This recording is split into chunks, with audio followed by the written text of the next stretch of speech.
வணக்கம். இந்திய நேரப்படி காலை 8:30 மணி செய்திகள். முதலில் ஜெம் தலைப்புச் செய்திகளை காணலாம். தமிழகத்தில் மேலும் 2 வந்தே பாரத் ரயில் சேவை இன்று தொடங்கி வைக்கிறார் பிரதமர் மோடி. ஃபார்முலா 4 கார் பந்தயம் சென்னையில் இன்று தொடக்கம். 18 வயது நிரம்பிய அனைவருக்கும் புற்றுநோய் பரிசோதனை. அமைச்சர் மா சுப்பிரமணியம் தகவல். ஃபார்முலா 4 கார் பந்தயத்தை காண இலவச பயணம். மெட்ரோ நிர்வாகம் அறிவிப்பு. சென்னையில் சூறைக்காற்றுடன் பெய்த கனமழை. விமான சேவைகள் பாதிப்பு. காசாவில் 3 நாட்கள் தற்காலிகமாக போர் நிறுத்தம். இஸ்ரேல் ஒப்புதல். பாகிஸ்தானில் கனமழை. நிலச்சரிவில் சிக்கி ஒரே குடும்பத்தை சேர்ந்த 12 பேர் பலி. U20 உலக தடகள சாம்பியன்ஷிப் போட்டி. வெண்கல பதக்கம் வென்ற இந்திய வீராங்கனை ஆர்த்தி. தமிழகத்தில் 4 மாவட்டங்களில் மிதமான மழைக்கு வாய்ப்பு. வானிலை ஆய்வு மையம் தகவல். இனி விரிவான செய்திகளை காணலாம். தமிழகத்தில் மேலும் 2 வந்தே பாரத் ரயில் சேவைகளை பிரதமர் மோடி இன்று தொடங்கி வைக்கிறார். தமிழ்நாட்டில் தற்போது மொத்தம் 5 வந்தே பாரத் ரயில்கள் இயக்கப்படுகின்றன. இந்த நிலையில் சென்னை எழும்பூர், நாகர்கோவில் மற்றும் மதுரை பெங்களூரு கண்டோன்மெண்ட் இடையே புதிதாக வந்தே பாரத் ரயில்கள் இயக்கப்பட உள்ளன. இந்த புதிய வந்தே பாரத் ரயில் சேவையை பிரதமர் மோடி இன்று காணொலி காட்சி மூலம் தொடங்கி வைக்கிறார். சென்னை சென்ட்ரலில் இந்த நிகழ்ச்சிக்கான ஏற்பாடுகள் செய்யப்பட்டுள்ளது. சென்னை எழும்பூர் நாகர்கோவில் வந்தே பாரத் ரயில் சேவை புதன்கிழமை தவிர வாரத்தில் 6 நாட்கள் மற்றும் பெங்களூரு மதுரை வந்தே பாரத் ரயில் செவ்வாய்க்கிழமை தவிர வாரத்தில் 6 நாட்கள் இயக்கப்படுகின்றன. சென்னையில் நடைபெறவுள்ள ஃபார்முலா 4 கார் பந்தயம் இன்று தொடங்குகிறது. ஃபார்முலா 4 கார் பந்தயம் சென்னையில் இன்று தொடங்குகிறது. தெற்காசியாவிலேயே முதன்முறையாக இரவு நேரத்தில் நடைபெறும் போட்டியில் பல்வேறு நாடுகளில் இருந்து போட்டியாளர்கள் பங்கேற்கின்றனர். சென்னை தீவுத்திடலில் தொடங்கி போர் நினைவு சின்னம், நேப்பியர் பாலம், சுவாமி சிவானந்தா சாலை, அண்ணா சாலை வரை 3.5 கிலோமீட்டர் போட்டிக்காக தயார்படுத்தப்பட்டுள்ளது. மொத்தம் 19 வளைவுகள் கொண்ட வழித்தடத்தில் கார்களின் பாதுகாப்புக்காக திரும்புவதற்கு ஏற்ப சாலையில் இருபுறமும் தடுப்பு சுவருடன் கம்பிகளும் டயர்களும் அடுக்கி வைக்கப்பட்டுள்ளன. போட்டிக்கான இறுதிக்கட்ட முன்னேற்பாடுகளை அமைச்சர் உதயநிதி ஸ்டாலின் நேரில் சென்று ஆய்வு மேற்கொண்டார். மேலும் போக்குவரத்து முன்னெச்சரிக்கை நடவடிக்கைகள், பார்வையாளர்கள் அமர்ந்து பார்க்கும் இடங்களையும் பார்வையிட்டு அதிகாரிகளிடம் இது தொடர்பான விவரங்களை கேட்டறிந்தார். இப்போட்டியை சுமார் 9,000 ரசிகர்கள் கண்டு களிப்பார்கள் என எதிர்பார்க்கப்படுகிறது. U20 உலக தடகள சாம்பியன்ஷிப் போட்டியில் இந்திய வீராங்கனை ஆர்த்தி வெண்கல பதக்கம் வென்றுள்ளார். 20 வயதுக்குட்பட்டோருக்கான உலக தடகள சாம்பியன்ஷிப் தொடர் பெரு நாட்டில் நடைபெற்று வருகிறது. இதில் நேற்று நடைபெற்ற பெண்கள் 1000 மீட்டர் நடை ஓட்ட பந்தய போட்டியில் இந்தியாவை சேர்ந்த 17 வயது வீராங்கனையான ஆர்த்தி வெண்கல பதக்கம் வென்று அசத்தியுள்ளார். இந்த தொடரில் இந்தியாவின் முதல் பதக்கம் இது என்பது குறிப்பிடத்தக்கது. சீன வீராங்கனைகளான ஜூமா பைமா, மெய்லிங் சென் ஆகிய முறையே தங்கம் மற்றும் வெள்ளி பதக்கத்தை கைப்பற்றினர். 3 நாட்கள் தற்காலிகமாக காசாவில் சில பகுதிகளில் போரை நிறுத்த இஸ்ரேல் ஒப்புதல் அளித்துள்ளது. காசாவில் 25 ஆண்டுகளுக்கு பிறகு நிவாரண முகாமில் தங்கியுள்ள ஒரு குழந்தைக்கு போலியோ நோய் தாக்கியது கண்டறியப்பட்டுள்ளதாக உலக சுகாதார அமைப்பு தெரிவித்திருக்கிறது. இதையடுத்து போலியோ மேலும் பரவாமல் தடுக்க நடவடிக்கை எடுக்கப்பட்டு வருகிறது. இதன்படி முதல் கட்டமாக மத்திய காசாவில் முகாம்களில் தங்கியிருக்கும் 10 வயதிற்குட்பட்டோர் சுமார் 6,40,000 குழந்தைகளுக்கு போலியோ சொட்டு மருந்து வழங்கப்படுகிறது. இதற்காக மனிதாபமான அடிப்படையில் 3 நாட்கள் தற்காலிகமாக காசாவில் சில பகுதிகளில் போரை நிறுத்த இஸ்ரேல் ஒப்புதல் அளித்துள்ளது. நாளை முதல் 3 நாட்கள் தினமும் காலை 6 மணி முதல் மதியம் 3 மணி வரை போலியோ சொட்டு மருந்து கொடுக்கப்பட இருக்கிறது. தேவைப்பட்டால் கூடுதல் நாளை ஒதுக்கவும் இஸ்ரேல் முடிவு செய்துள்ளதாக தெரிகிறது. இதன் தொடர்ச்சியாக வடக்கு காசா பகுதிகளிலும் குழந்தைகளுக்கு போலியோ சொட்டு மருந்து வழங்கப்படுகிறது. சென்னையில் நடைபெற்ற திருமண வரவேற்பு நிகழ்ச்சியில் பல்வேறு அரசியல் பிரமுகர்கள் கலந்து கொண்டு மணமக்களுக்கு வாழ்த்து தெரிவித்தனர். காமாட்சி சரண்யா நவீன் திருமண வரவேற்பு நிகழ்ச்சி சென்னை கொரட்டூரில் உள்ள தனியார் திருமண மஹாலில் நடைபெற்றது. திருமண வரவேற்பு நிகழ்ச்சியில் தமிழக அறநிலையத்துறை அமைச்சர் சேகர்பாபு, தமிழ்நாடு அனைத்து வணிகர் சங்கங்களின் பேரமைப்பு தலைவர் கொளத்தூர் ரவி, பெருந்தலைவர் மக்கள் கட்சி தலைவர் MR தனபாலன், நடிகர் இமான் அண்ணாச்சி உள்ளிட்ட பல்வேறு அரசியல் கட்சி தலைவர்களும் தொழிலதிபர்களும் கலந்து மணமக்களுக்கு வாழ்த்து தெரிவித்தனர். தமிழகத்தில் குரங்கம்மை நோய் பாதிப்பு இல்லை என மருத்துவம் மற்றும் மக்கள் நல்வாழ்வுத்துறை அமைச்சர் மா சுப்பிரமணியன் தெரிவித்துள்ளார். கோவை சர்வதேச விமான நிலையத்தில் குரங்கு அம்மை நோய் தடுப்பு நடவடிக்கைகள் குறித்து மருத்துவம் மற்றும் மக்கள் நல்வாழ்வுத்துறை அமைச்சர் மா சுப்பிரமணியம் ஆய்வு மேற்கொண்டார். இதனைத் தொடர்ந்து செய்தியாளர்களை சந்தித்த அவர் பேசுகையில், தமிழகத்தில் உள்ள அனைத்து சர்வதேச விமான நிலையங்களிலும் குரங்கு அம்மை நோய் பாதிப்பு குறித்து ஆய்வு தொடர்ந்து நடைபெற்று வருகிறது. ஆய்வில் குரங்கம்மை பாதிப்புக்கான அறிகுறிகள் கண்டறியப்பட்டால் அந்த நபருக்கு உரிய சிகிச்சை வழங்கிட ஏற்பாடுகள் செய்யப்பட்டுள்ளது என்று தெரிவித்தார். இதுகுறித்து மேலும் அவர் பேசுகையில், சென்னை பன்னாட்டு விமான நிலையம், மதுரை, கோவை, திருச்சி ஆகிய 4 பன்னாட்டு விமான நிலையங்களிலும் வெளிநாடுகளிலிருந்து வருபவர்களை கண்காணித்து அவர்களுக்கு இந்த நோய்க்கான பாதிப்பு இருக்கிறதா என்பதை கண்டறிந்து தேவையான மருத்துவ சிகிச்சைகளை உடனடியாக வழங்குவதற்கு அனைத்து பன்னாட்டு விமான நிலையங்களிலும் ஒரு ஐசோலேஷன் வார்டு ஒன்றும் ஏற்படுத்தப்பட்டு, அதோடு மட்டுமல்லாது மாஸ் ஃபீவர் ஸ்கிரீனிங் சிஸ்டம் என்கின்ற காய்ச்சலை கண்டறியும் கருவி ஒன்றும் பொருத்தப்பட்டிருக்கிறது. தேனியில் ஊரக வளர்ச்சித்துறையின் சார்பாக நடைபெற்று வரும் கட்டுமான பணிகளை அமைச்சர் பெரியசாமி நேரில் ஆய்வு செய்து வடகிழக்கு பருவமழை துவங்குவதற்கு முன்பு பணிகளை முடிக்குமாறு உத்தரவிட்டார். தேனி மாவட்டம் பெரியகுளம் அருகே உள்ள மேல்மங்கலம் பகுதியில் வராக நதி ஆற்றின் குறுக்கே 453 லட்சம் ரூபாய் மதிப்பில் புதிய பாலமும் 126 லட்சம் ரூபாய் மதிப்பில் புதிய சுகாதார வளாக கட்டுமான பணிகள் நடைபெற்று வருகிறது. இந்நிலையில் ஊரக வளர்ச்சித்துறை அமைச்சர் பெரியசாமி ஆற்றின் குறுக்கே கட்டப்பட்டு வரும் பாலம் மற்றும் ஆரம்ப சுகாதார நிலையத்தில் புதிதாக கட்டப்பட்டு வரும் கட்டுமான பணிகளை ஆய்வு செய்தார். அப்போது வராக நதி ஆற்றின் குறுக்கே கட்டப்பட்டு வரும் பாலத்தின் கட்டுமான பணிகளை வடகிழக்கு பருவமழை துவங்குவதற்கு முன்பாக கட்டி முடிக்க வேண்டும் என கட்டுமான ஒப்பந்ததாரர்களுக்கு உத்தரவிட்டார். மேலும் இந்த ஆய்வில் தேனி மாவட்ட ஆட்சியர் சஞ்சீவனா, தேனி நாடாளுமன்ற உறுப்பினர் தங்க தமிழ்ச்செல்வன் மற்றும் ஊரக வளர்ச்சித்துறை அதிகாரிகள் உடன் இருந்தனர். திண்டுக்கல்லில் கலைஞர் கனவு இல்லத்தில் வீடு கட்டும் பயனாளிகளுக்கு உற்பத்தி விலைக்கே கட்டுமான பொருட்கள் பெற்றுத்தர ஏற்பாடு செய்யப்பட்டுள்ளதாக உணவுத்துறை அமைச்சர் சக்கரபாணி தெரிவித்துள்ளார். திண்டுக்கல் மாவட்டம் பழனி அருகே தும்பலப்பட்டி, தொப்பம்பட்டி, கீரனூர், மானூர் உள்ளிட்ட ஊராட்சிகளில் புதிய தொடக்க வேளாண்மை கூட்டுறவு கடன் சங்க கட்டிடங்கள் 1,05 லட்சம் ரூபாய் மதிப்பீட்டில் கட்டுவதற்கு உணவுத்துறை அமைச்சர் சக்கரபாணி அடிக்கல் நாட்டி பணிகளை துவக்கி வைத்தார். தொடர்ந்து நடைபெற்ற நிகழ்வில் பேசிய அமைச்சர், கலைஞர் கனவு இல்லத்தில் வீடு கட்டும் பயனாளிகளுக்கு உற்பத்தி விலைக்கே கட்டுமான பொருட்கள் பெற்றுத்தர ஏற்பாடு செய்யப்பட்டுள்ளதாக தெரிவித்தார். மேலும் கட்டுமான பொருட்கள் உற்பத்தி செய்யப்படும் செங்கல், ஜல்லி, மணல் உள்ளிட்டவை உற்பத்தி விலைக்கே பயனாளிகளுக்கு பெற்றுத்தர மாவட்ட நிர்வாகம் நடவடிக்கை எடுத்து வருவதாகவும் தெரிவித்தார். தொடர்ந்து புதிய குடும்ப அட்டை வேண்டி விண்ணப்பித்த பயனாளிகளுக்கு குடும்ப அட்டைகளை வழங்கினார். தமிழக வெற்றி கழக தலைவர் விஜய் சென்னை விமான நிலையத்திலிருந்து தனி விமானம் மூலம் சீரடி சாய்பாபா கோவிலுக்கு புறப்பட்டார். விஜய் நடிப்பில் வெளியாக உள்ள தி கோட் திரைப்படம் மற்றும் தமிழக வெற்றி கழகத்தின் முதல் மாநாடு நடைபெற உள்ளதால் தாவேகா தலைவரும் நடிகருமான விஜய் மகாராஷ்டிராவில் அமைந்திருக்கும் சீரடி சாய்பாபா கோவிலுக்கு சென்றுள்ளார். இதற்காக சென்னை விமான நிலையத்தில் உள்ள VIP நுழைவாயில் வழியாக சென்னை விமான நிலையம் வருகை புரிந்த விஜய் தனி விமானம் மூலமாக மகாராஷ்டிராவில் உள்ள சீரடி சாய்பாபா கோவிலுக்கு புறப்பட்டுள்ளார். இந்த பயணத்தின் போது தமிழக வெற்றி கழக பொதுச் செயலாளர் புசி ஆனந்த் உடன் சென்றுள்ளார். அதிமுக பாஜக இடையே ஏற்பட்டு வரும் வார்த்தை போரை ஊடகங்கள் தான் பெரிதுபடுத்தி வருவதாக திவாகரன் தெரிவித்துள்ளார். புதுக்கோட்டையில் நடைபெற்ற திருமண நிகழ்ச்சியில் சசிகலாவின் சகோதரர் திவாகரன் கலந்து கொண்டார்.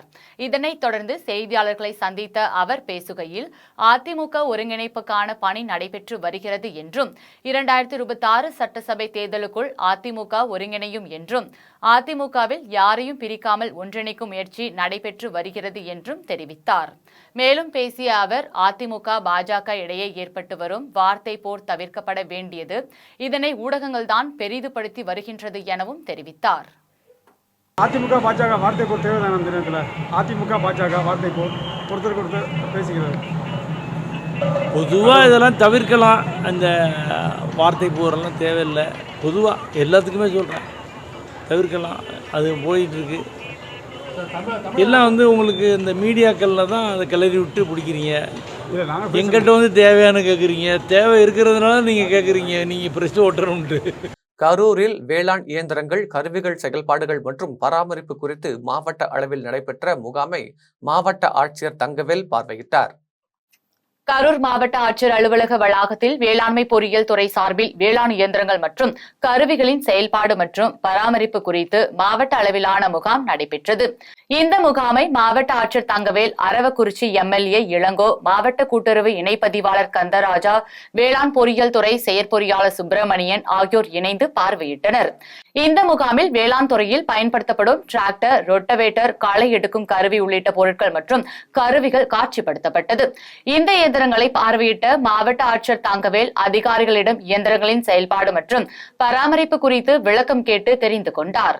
இது தொடர்பாக செய்தியாளர்களை சந்தித்த வேளாண் பொறியியல் துறை செயற்பொறியாளர் சுப்பிரமணியன் பேசுகையில், விவசாயிகளுக்கு குறைந்த வாடகையில் டிராக்டர், அதை இணைப்பு கருவிகளுடன், அனைத்து விதமான இணைப்பு கருவிகளுடன் 500 வாடகைக்கு வழங்கி வருகிறோம். அதே போல் மண் அள்ளி இயந்திரம், இந்த ஜேசிபி சொல்கிறோம் இல்லைங்களா, அதுவும் எங்கள் துறையில் வாடகைக்கு வரும். அதுக்கான வாடகை மணிக்கு 920 ரூபா. அப்புறம் புல்டோசர் இருக்குது, அதுவும் நாங்கள் 1260 ரூபா மணிக்கு வாடகைக்கு விட்டு வருகிறோம். மணிப்பூரில் நடைபெற்ற வன்முறை சம்பவங்கள், பாலியல் சம்பவங்கள் குறித்து பாஜக கவலைப்படுவதில்லை என்று நாடாளுமன்ற உறுப்பினர் திருச்சி சிவா தெரிவித்துள்ளார். கோவை விமான நிலையத்தில் திமுக நாடாளுமன்ற உறுப்பினர் திருச்சி சிவா செய்தியாளர்களை சந்தித்து பேசினார்.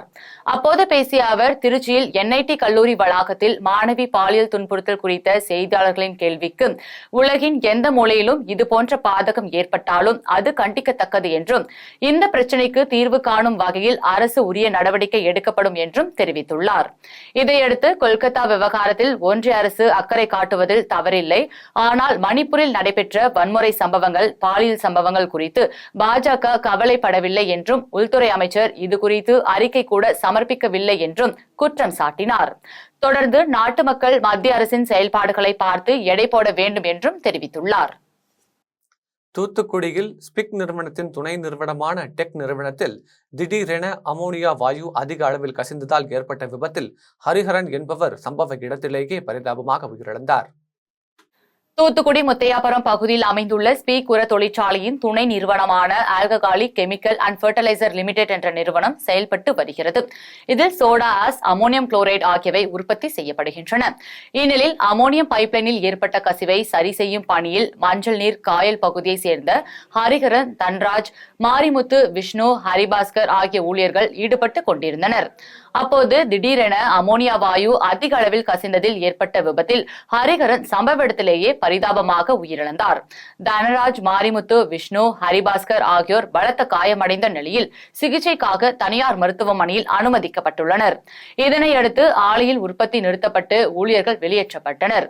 இதுகுறித்து தகவல் அறிந்த மாவட்ட காவல்துறை கண்காணிப்பாளர் ஆல்பர்ட் ஜான் தலைமையிலான காவல்துறையினர் மற்றும் வருவாய்த்துறையினர் விசாரணை மேற்கொண்டு வருகின்றனர். புதுச்சேரியில் ஆசை வார்த்தை கூறி மாணவியை கடத்திச் சென்ற பிரபல ரவுடியின் மகனை போக்சோ சட்டத்தின் கீழ் போலீசார் கைது செய்தனர். புதுச்சேரி வைத்திக்குப்பம் பகுதியை சேர்ந்த பிரபல ரவுடி ராஜராஜனின் முதல் மாணவியின் மகன் மாதேஷ் கல்லூரி மாணவியிடம் காதலிப்பதாக ஆசை வார்த்தை கூறி கடந்த 22ஆம் தேதி கடத்தி சென்றுள்ளார். இது தொடர்பாக மாணவியின் தந்தை அளித்த புகாரின் பேரில் லாஸ்பேட்டை காவல்துறையினர் வழக்கு பதிவு செய்து விசாரணை மேற்கொண்டனர். மேலும் மாதேஷின் மனைவி பிரியங்கா மற்றும் சைபர் கிரைம் போலீசார் உதவியுடன் திருப்பதியில் பதுங்கியிருந்த மாதேஷை கைது செய்த போலீசார் மாணவியை மீட்டு பெற்றோரிடம் ஒப்படைத்தனர். பின்னர் நடத்திய விசாரணையில் 5 மொழி சரளமாக பேசும் திறன் கொண்ட மாதேஷ் வேலை வாங்கி தருவதாக கூறி பலரிடம் லட்சக்கணக்கில் மோசடி செய்ததும், இளம் பெண்களை ஆசை வார்த்தை கூறி மயக்கி பணம் பறித்ததும் தெரிய வந்தது. இதையடுத்து லாஸ்பேட்டை காவல்துறையினர் மாதேஷை நீதிமன்றத்தில் ஆஜர்படுத்தி சிறையில் அடைத்தனர். பெண் மருத்துவருக்கு செல்போனில் ஆபாச படம் அனுப்பிய கடலூரை சேர்ந்த வாலிபரை காவல்துறையினர் கைது செய்தனர். சென்னை அடுத்த ஜமீன் பல்லாவரத்தில் அமைந்துள்ள பிரபல தனியார் அடுக்குமாடி குடியிருப்பு பகுதியில் பிரியா என்பவர் தனது கணவருடன் வசித்து வந்துள்ளார். இந்நிலையில் குரோம்பேட்டையில் உள்ள தனியார் மருத்துவமனையில் மருத்துவராக பணிபுரிந்த பிரியாவின் செல்போனிற்கு கடந்த சில தினங்களாக ஆபாச படம் வந்த வண்ணம் இருந்துள்ளது. இதுகுறித்து பிரியா தனது கணவரிடம் தெரிவித்தார். அதன் அடிப்படையில் அவரது கணவர் குறுஞ்செய்தி வந்த செல்போன் எண்ணை தொடர்பு கொண்டு பேசிய போது அவரையும் அந்த நபர் ஆபாசமாக திட்டியதாக கூறப்படுகிறது. இதுகுறித்து சைபர் சைபர் கிரைம் காவல்துறையினரிடம் பிரியா புகார் அளித்தார்.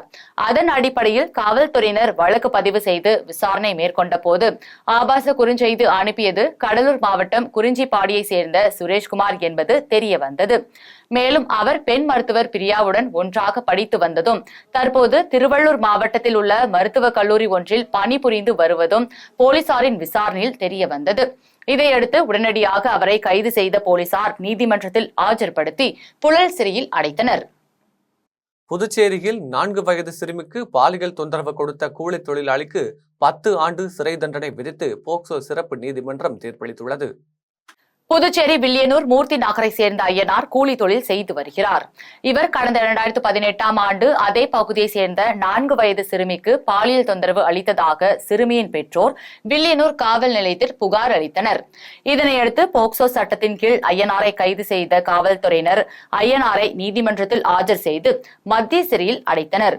இந்த வழக்கானது புதுச்சேரி போக்சோ சிறப்பு நீதிமன்றத்தில் நடந்து வந்த நிலையில் வழக்கை விசாரித்த நீதிபதி சுமதி குற்றம் சாட்டப்பட்ட ஐயனாருக்கு 10 ஆண்டு கடுங்காவல் சிறை தண்டனையும் 10,000 ரூபாய் அபராதமும் விதித்து தீர்ப்பளித்தார். மேலும் பாதிக்கப்பட்ட சிறுமிக்கு 4 லட்சம் ரூபாய் இழப்பீடு வழங்க புதுவை அரசுக்கு உத்தரவிட்டார். சென்னை வளசரவாக்கத்தில் வீட்டில் தனியாக இருந்த மூதாட்டியின் கை கால்களை கட்டி மயக்க மருந்து கொடுத்து நகைகள் கொள்ளையடிக்கப்பட்ட சம்பவம் அதிர்ச்சியை ஏற்படுத்தியுள்ளது. சென்னை வளசரவாக்கம் தர்மராஜா நகர் பகுதியில் 55 வயது உடைய சாந்தி என்பவர் தனது மகள் மற்றும் மருமகனுடன் வசித்து வந்துள்ளார். இந்நிலையில் மகள் மற்றும் மருமகன் இருவரும் வெளியே சென்றிருந்த போது வீட்டின் உள்ளே நுழைந்த மர்ம நபர்கள் சிலர் வீட்டில் தனியாக இருந்த சாந்தியின் கை கால் மற்றும் வாயையும் துணியால் கட்டியுள்ளனர். பின்னர் அவருக்கு மயக்க மருந்து கொடுத்து வீட்டில் இருந்த 15 லட்சம் மதிப்புள்ள 25 சவரன் நகைகளை கொள்ளையடித்து சென்றுள்ளனர். இதுகுறித்து தகவல் அறிந்து வந்த வளசரவாக்கம் காவல்துறையினர் மயக்கத்தில் இருந்த சாந்தியை மீட்டு போரூரில் உள்ள தனியார் மருத்துவமனையில் சிகிச்சைக்காக அனுமதித்தனர். பின்னர் இந்த சம்பவம் குறித்து காவல்துறையினர் தீவிர விசாரணை நடத்தி வருகின்றனர். கொட்டிவாக்கத்தில் நிலத்தகராறில் புதிதாக கட்டி வரும் வீட்டினை 2 பெண்கள் இடித்து தள்ளினர். சென்னை கொட்டிவாக்கத்தில் வசித்து வரும் ராஜசேகர், செல்வம் ஆகிய இருவருக்கும் இடையே நீண்ட நாட்களாக நிலத்தகராறு ஏற்பட்டுள்ளது. இந்நிலையில் ராஜசேகர் புதிதாக கட்டி வரும் வீட்டிற்குள் செல்வத்தின் 2 மகள்கள் புகுந்து அவரின் குடும்பத்தாரை தாக்கி வீட்டை இடித்துள்ளனர். இதில் பலத்த காயமடைந்த முத்துலட்சுமி இச்சம்பவம் குறித்து நீலாங்கரை காவல் நிலையத்தில் புகார் அளித்துள்ளார். இருப்பினும் காவல்துறையினர் எந்த நடவடிக்கையும் எடுக்காத காரணத்தினால் பாதிக்கப்பட்ட ராஜசேகர் குடும்பத்தினர் காவல் நிலையத்தை முற்றுகையிட்டனர். பின்னர் அவர்களிடம் பேச்சுவார்த்தை நடத்திய காவல்துறையினர் தவறு செய்தவர்கள் மீது உரிய நடவடிக்கை எடுக்கப்படும் என்று தெரிவித்தனர். சென்னை விமான நிலையத்தில் தாய்லாந்திற்கு புறப்பட தயாராக இருந்த விமானத்தில் இயந்திர கோளாறு ஏற்பட்டதால் பரபரப்பு ஏற்பட்டது. சென்னை அடுத்த மீனம்பாக்கம் விமான நிலையத்தில் தாய்லாந்திற்கு செல்லும் விமானம் 226 பயணிகளுடன் புறப்பட தயாராக இருந்த நிலையில் விமான இயந்திரத்தில் கோளாறு ஏற்பட்டுள்ளது. இதனை அறிந்த விமான ஓட்டுநர் கட்டுப்பாட்டு அறைக்கு தகவல் தெரிவித்தார். தகவல் அறிந்து விரைந்து வந்த பொறியாளர் குழுவினர் இயந்திர கோளாறை சரி செய்யும் முயற்சியில் ஈடுபட்டனர். இந்த இயந்திர கோளாறை சரி செய்யும் வரை பயணிகள் அனைவரையும் விமான நிலைய ஓய்வறையில் தங்க வைக்கப்பட்டனர். தகுந்த நேரத்தில் விமானி எடுத்த துரித நடவடிக்கையால் பெரும் அசம்பாவிதம் தவிர்க்கப்பட்டது. மேலும் இந்த சம்பவம் விமான நிலையத்தில் பெரும் பரபரப்பை ஏற்படுத்தியுள்ளது. வேலூர் அருகே தமிழ்நாடு வேளாண் சுற்றுலா அறிமுக கூட்டம் நடைபெற்றது. வேலூர் மாவட்டம் கேவிக்குப்பம் வட்டம் களாம்பட்டு கிராமத்தில் அமைந்துள்ள அறிவு தோட்டம் வளாகத்தில் தமிழ்நாடு வேளாண் சுற்றுலா அறிமுக கூட்டம் நடைபெற்றது. இறையழகன் தலைமையில் நடைபெற்ற இக்கூட்டத்தில் மாவட்ட ஆட்சியர் சுப்புலட்சுமி கலந்து கொண்டு கூட்டத்தை தொடக்கி வைத்தார். பின்னர் பேசிய அவர் விவசாயிகள் தங்கள் குறைகளை போக்குவதற்காக மாவட்ட ஆட்சியர் தலைமையிலேயே குழுக்கள் அமைக்கப்பட்டு செயல்பட்டு வருகிறது என்றும் இதுபோன்ற இயற்கை வேளாண் மையங்களை மாணவர்கள் பார்வையிட்டு இதிலிருந்து பல செய்திகளை அவர்கள் தெரிந்து கொள்ள வேண்டும் என்றும் கூறினார். இன்றைய இளம் தலைமுறையினருக்கு விவசாயத்தை பத்தி நிறைய விஷயங்கள் தெரியல. ஸோ அதனால இந்த வேப்ப மரம், முருங்கை மரம், இப்படி ஒரு 4 மரத்துக்கு அப்புறம் வேற எந்த மரமும் எந்த மரம்ங்கிறது கூட நம்முடைய குழந்தைகளுக்கு இன்னைக்கு தெரியாத சூழ்நிலை தான் இருக்கு. அதனால பள்ளி குழந்தைகளை இங்கே அழைத்து வந்து அவர்களுக்கு என்னென்ன மரங்கள் இருக்கு, அந்த ஒவ்வொரு மரத்தினுடைய வரலாறு என்ன, அந்த மாதிரி விஷயங்களை எல்லாம் சொல்வதற்கும், அதை போல விவசாயிகளுக்கு ஒரு அடிஷ்னல் இன்கம், ஒரு நல்ல ஒரு இதா இருக்கிறதுக்கு இந்த அக்ரோ டூரிசம் நல்ல வகையிலே பயன்படும். குடியாத்தத்தில் நடைபெற்ற அவசர கூட்டத்தில் கவுன்சிலர்கள் தர்ணாவில் ஈடுபட்ட சம்பவம் பெரும் பரபரப்பை ஏற்படுத்தியது. வேலூர் மாவட்டம் குடியாத்தத்தில் நகராட்சியின் அவசர கூட்டம் மன்ற தலைவர் சவுந்தரராஜன் தலைமையில் நடைபெற்றது. கூட்டத்தில் நாய்கள் கடித்ததால் அரசு மருத்துவமனையில் சிகிச்சை பெற்று வந்த திமுக கவுன்சிலர் கோவிந்தராஜ் மருத்துவ சான்றிதழுடன் மன்றத்தில் புகார் தெரிவித்தார். பின்னர் மன்ற துணைத் தலைவர் பூங்கொடி மூர்த்தி தலைமையில் 4 மன்ற உறுப்பினர்கள் தர்ணாவில் ஈடுபட்டதால் பெரும் பரபரப்பு ஏற்பட்டது. இந்நிலையில் இந்த சம்பவம் குறித்து உரிய நடவடிக்கை மேற்கொள்ளப்படும் என மன்ற தலைவர் சவுந்தரராஜன் தெரிவித்தார். இதில் ஆணையாளர் மங்கையர்கரசன் உள்ளிட்ட அதிகாரிகள் பலர் கலந்து கொண்டனர். தென்காசி மாவட்டம் பழைய குற்றாலம் அருவியை வனத்துறையிடம் ஒப்படைக்க எதிர்ப்பு தெரிவித்து அதிமுகவினர் கண்டன ஆர்ப்பாட்டத்தில் ஈடுபட்டனர். தென்காசி மாவட்டம் பழைய குற்றாலம் அருவியை வனத்துறை தங்களது கட்டுப்பாட்டிற்கு கொண்டு வர உள்ளதாக கூறப்படுகிறது. இந்நிலையில் பழைய குற்றாலம் அருவியை வனத்துறையின் கட்டுப்பாட்டிற்கு செல்ல அனுமதிக்க கூடாது என்று பல்வேறு அரசியல் கட்சிகள் எதிர்ப்பு தெரிவித்து வரும் நிலையில் அதிமுக தெற்கு மற்றும் வடக்கு சார்பில் தென்காசி புதிய பேருந்து நிலையம் முன்பு கண்டன ஆர்ப்பாட்டம் நடைபெற்றது. இந்த ஆர்ப்பாட்டத்தில் கடையநல்லூர் சட்டமன்ற உறுப்பினர் கிருஷ்ணமுரளி, முன்னாள் அமைச்சர் ராஜலட்சுமி, முன்னாள் சட்டமன்ற உறுப்பினர்கள் செல்வ மோகன்தாஸ், பாண்டியன் உள்ளிட்ட ஏராளமானோர் கலந்து கொண்டு கண்டன கோஷங்களை எழுப்பினர். பறிக்காதே பறிக்காதே, மக்களின் வாழ்வுரிமையை பறிக்காதே, முடிவு கட்டுவோம் முடிவு கட்டுவோம், கொடுங்கோல் ஆட்சிக்கு முடிவு கட்டுவோம். மாவட்ட நிர்வாகமே மாவட்ட நிர்வாகமே, மக்கள் வாழ்வாதாரத்தை அளிக்காதே அளிக்காதே. இதைத் தொடர்ந்து கடையநல்லூர் சட்டமன்ற உறுப்பினர் கிருஷ்ணமுரளி தலைமையில் முன்னாள் சட்டமன்ற உறுப்பினர் செல்வ மோகன்தாஸ் பாண்டியன், ஆலங்குளம் முன்னாள் சட்டமன்ற உறுப்பினர் BG ராஜேந்திரன் ஆகியோர் தென்காசி மாவட்ட ஆட்சியர் கமல் கிஷோரிடம் பழைய குற்றாலத்தை வனத்துறையிடம் ஒப்படைப்பதற்கு எதிர்ப்பு தெரிவித்து மனு அளித்தனர். புதுக்கோட்டையில் அலுவலகத்தில் ஏற்பட்ட பயங்கர தீ விபத்தில் லட்சக்கணக்கான மதிப்புள்ள பொருட்கள் எரிந்து சேதமடைந்த சம்பவம் பரபரப்பை ஏற்படுத்தியது. புதுக்கோட்டை மாவட்டம் பெரியார் நகரில் உள்ள தட்சிணாமூர்த்தி என்பவரின் வீட்டின் மாடியில் தனியார் பவுண்டேஷன் என்ற அலுவலகம் செயல்பட்டு வருகிறது. இந்நிலையில் அலுவலகத்தை திறந்த பணியாளர்கள் கம்ப்யூட்டரை ஆன் செய்துவிட்டு வெளியே சென்றபோது உயர் மின்னழுத்தம் காரணமாக கம்ப்யூட்டரில் தீப்பற்றி எரிந்துள்ளது. இதனையடுத்து தீ மளமளவென பரவி அருகில் இருந்த கோப்புகள் மற்றும் அலுவலக உபயோகப் பொருட்களில் தீப்பற்றி எரிந்துள்ளது. தகவல் அறிந்து சம்பவ இடத்திற்கு வந்த தீயணைப்புத் துறையினர் தீயை அணைக்கும் முயற்சியில் ஈடுபட்டனர். இந்த தீ விபத்தில் லட்சக்கணக்கான மதிப்புள்ள பொருட்கள் சேதமடைந்துள்ளதாக தெரிய வந்துள்ளது. தருமபுரி அருகே பேருந்து வசதி இல்லாததால் பள்ளி கல்லூரி மாணவர்கள் 5 கிலோமீட்டர் தொலைதூரம் நடந்து செல்ல வேண்டிய அவலம் ஏற்பட்டுள்ளது. தருமபுரி மாவட்டம் அரூர் அடுத்த பாப்பனாவலசை கிராமத்தில் சுமார் 200க்கும் மேற்பட்ட குடும்பங்கள் வசித்து வருகின்றன. இந்நிலையில் பொதுமக்கள் பயன்படுத்தக்கூடிய வகையில் பேருந்து வசதி இதுவரை கொண்டு வரவில்லை என மக்கள் வேதனை தெரிவித்தனர். பேருந்து வசதி இல்லாத காரணத்தினால் பள்ளி கல்லூரி செல்லக்கூடிய மாணவர்கள் 5 கிலோமீட்டர் வரை நடந்து சென்று பாளையம் என்கின்ற கிராமத்திலிருந்து பேருந்து ஏறி செல்லும் அவலம் ஏற்பட்டுள்ளது. மேலும் இந்த வழியில் டாஸ்மாக் கடைகள் இருப்பதால் பெண்களுக்கு பாதுகாப்பு இல்லாத ஒரு சூழல் ஏற்பட்டுள்ளது. இதனை மாவட்ட நிர்வாகம் மற்றும் போக்குவரத்து கழகம் கருத்தில் கொண்டு உடனடியாக நடவடிக்கை எடுக்க வேண்டும் என அப்பகுதி மக்கள் கோரிக்கை விடுத்துள்ளனர். தர்மபுரி அருகே எள்ளம்மாள் ஆலய ஜீரணோதாரம் அஷ்டபந்தன மகா கும்பாபிஷேக விழா வெகு விமர்சையாக நடைபெற்றது. தருமபுரி மாவட்டம் பெண்ணாகரம் கூத்தப்பாடி ஊராட்சிக்கு உட்பட்ட மடம் கிராமத்தில் எள்ளம்மாள் ஆலய ஜீரணோதாரண அஷ்டபந்தன மகா கும்பாபிஷேக விழா வெகு விமர்சையாக நடைபெற்றது. விழாவில் விக்னேஸ்வரர் பூஜை, புண்ணியர் பூஜை, யாகசாலை, முகூர்த்தக்கால் நடுதல், முளைப்பாலிகை இடுதல், கங்காணம் கட்டுதல் நிகழ்ச்சி நடைபெற்றது. இதனைத் தொடர்ந்து விமான கோபுரமான கலசத்திற்கு புனித நீர் ஊற்றி கும்பாபிஷேக விழா நடைபெற்றது. மேலும் கலசத்திற்கு தீபாராதனை காண்பிக்கப்பட்டு அங்கு கூடியிருந்த பக்தர்கள் மீது புனித நீர் தெளிக்கப்பட்டது. இந்த கும்பாபிஷேக விழாவில் சுற்றுவட்டார ஊர் பொதுமக்கள் பலர் கலந்து கொண்டு சுவாமி தரிசனம் செய்தனர். மீண்டும் ஜெம் தலைப்புச் செய்திகள். தமிழகத்தில் மேலும் 2 வந்தே பாரத் ரயில் சேவை இன்று தொடங்கி வைக்கிறார் பிரதமர் மோடி. ஃபார்முலா 4 கார் பந்தயம் சென்னையில் இன்று தொடக்கம். 18 வயது நிரம்பிய அனைவருக்கும் புற்றுநோய் பரிசோதனை. அமைச்சர் மா சுப்பிரமணியம் தகவல். ஃபார்முலா 4 கார் பந்தயத்தை காண இலவச பயணம். மெட்ரோ நிர்வாகம் அறிவிப்பு. சென்னையில் சூறைக்காற்றுடன் பெய்த கனமழை.